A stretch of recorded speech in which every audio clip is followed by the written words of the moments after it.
Sahabat, pasti kalian suka ngopi kan? Sama seperti Mr. Click. Ketika kita membuat segelas kopi dengan air panas, kemudian kita aduk menggunakan sendok, di sini kita akan merasakan sensasinya. Bukan sensasi kopi, tapi sebuah suhu yang akan berubah pada sendok. Sebuah sendok yang dicelupkan ke dalam gelas berisi kopi panas, pada kondisi ini kita akan dapat merasakan kalor secara nyata meskipun tidak kasat mata. Suhu sendok lebih rendah daripada suhu air, mengakibatkan energi panas akan mengalir dari air ke sendok. Lalu, apa sebenarnya kalor?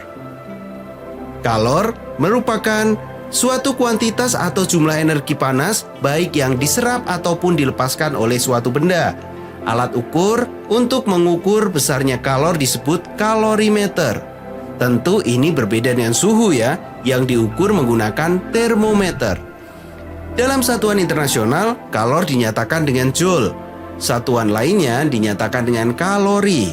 Nah, kamu juga perlu tahu nih pernyataan ini, bahwa satu kalori itu didefinisikan sebagai banyaknya kalori yang diperlukan untuk memanaskan sebanyak 1 kg air sebesar 1 derajat Celcius.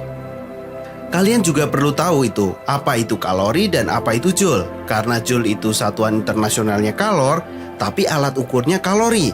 Sehingga pasti ada yang namanya konversi dari kalori ke joule ataupun dari joule ke kalori. Nah, di sini 1 kalori itu sama juga dengan 4,2 joule. Dan sebaliknya 1 joule itu sama dengan 0,24 kalori. Nah, kita perlu tahu nih dan menghafalkannya. Cara menghafalkannya mudah, cukup kita menghafal 4,2 joule. Dengan 4,2 joule itu kita akan hafal 1 kalori sama dengan 4,2 joule. 1 joule 0,24 kalori. Angkanya hanya 1, 4, dan 2. Ingat, 4,2 joule. Nah, kita perlu menghafalkannya karena ada nantinya itu ada konversi satuan dari joule ke kalori ataupun sebaliknya. Dan di situ akan ada perhitungan yang sering sekali menggunakan satuan ini. Digunakan dalam tentunya soal-soal dalam energi kalor. Nah, selanjutnya secara dasar kita perlu tahu tentang pengaruh kalor terhadap suatu benda. Apa coba sahabat? Misalnya bagaimana nih, ada pertanyaan deh. Bagaimana apabila sebuah zat dipanasi secara terus-menerus? Misal kita memiliki sebuah es. Ketika es dipanaskan, apa yang terjadi? Mencair? Apakah langsung seperti itu? Berapa suhu es? Pasti di bawah 0 derajat Celcius dong. Apakah es itu mencair di suhu di bawah 0 derajat Celcius? Tentu tidak. Secara ideal, es itu mencair tepat di suhu 0 derajat Celcius. Lalu apa yang terjadi sebenarnya ketika es misalnya berada pada suhu negatif 10 derajat Celcius, dipanaskan? Langsung mencair? Tentu tidak. Es pasti akan mengalami perubahan suhu hingga 0 derajat Celcius terlebih dahulu. Baru pada suhu tersebut, es dapat mencair atau berubah menjadi air. Nah, apabila kita telusuri secara lebih lanjut, dengan sederhana ada 2 pengaruh kalor, yaitu yang pertama adalah menyebabkan kenaikan suhu, yang kedua adalah perubahan wujud zat. Dalam kondisi sebelumnya, es yang suhunya di bawah 0 derajat Celcius akan naik, kemudian baru berubah wujud. Oke, clear ya? Ada 2 pengaruh, yaitu perubahan suhu dan juga perubahan wujud. Yang pertama, kita akan bahas adalah hubungan kalor dengan perubahan suhu. Bagaimana ya? Kita perlu menganalogikannya dengan sebuah pertanyaan deh. Apabila kita memanaskan 1 gelas air dalam panci dan 2 gelas air dalam panci yang lain, dipanaskan di atas kompor dengan panas yang sama, manakah air yang lebih cepat panas? Pasti kalian langsung menjawab, jelas, yang 1 gelas air. Mengapa demikian? 1 gelas air dan 2 gelas air, apa yang membedakan keduanya? Keduanya adalah massa airnya.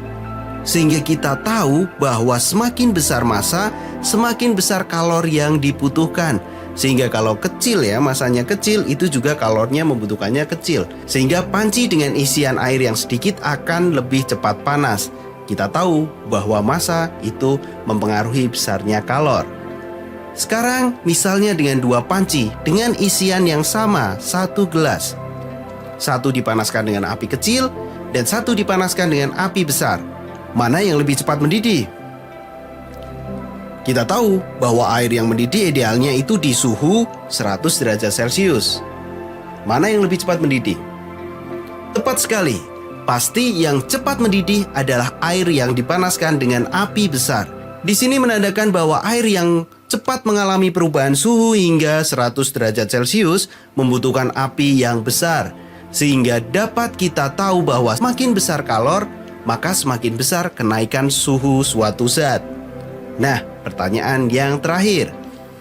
Kalau kita memanaskan air dan minyak dengan massa yang sama dan kompor dengan panas yang sama, manakah yang lebih cepat? Atau jangan-jangan keduanya mengalami kenaikan suhu yang sama? Dari hasil penelitian menunjukkan bahwa minyak lebih cepat panas dibanding air. Mengapa demikian? Karena kalor jenis minyak lebih kecil daripada kalor jenis air. Ilmiah sekali ya. Intinya berbeda ya setiap jenis zat untuk lama pemanasannya. Nah, kita juga perlu tahu apa itu kalor jenis. Kalor jenis adalah banyaknya kalor yang dibutuhkan oleh 1 kg zat untuk menaikkan suhunya 1 derajat Celcius. Berikut Mr. Klik akan tampilkan daftar tabel untuk contoh kalor jenis beberapa zat. Nah, secara sederhana